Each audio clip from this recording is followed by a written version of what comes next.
দেখেন যাচ্ছি হচ্ছে চুল কাটানোর জন্য, সাথে যে একটা গ্যাটিস, মানে নিচে নামলেও তাকে নিয়ে নামতে হবে, তাই না আম্মু?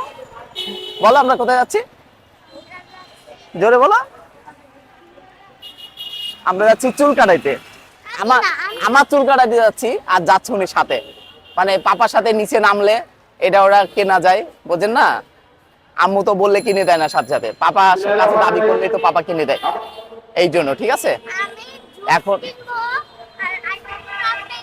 হ্যাঁ আজকে শনিবার, অফিস ছুটির দিন, এখন যাচ্ছি চুল কাটাইতে। বাসা থেকে নামলাম, সে আমার পিছে পিছে ধরছে যে পাপা আমিও যাব। সে কিন্তু কিচ্ছু করবে না, যে বসে থাকবে, তারপরও আমার সাথে যাবে। তারপরে কি করবে?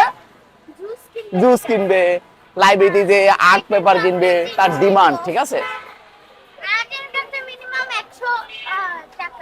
100 টাকার। আর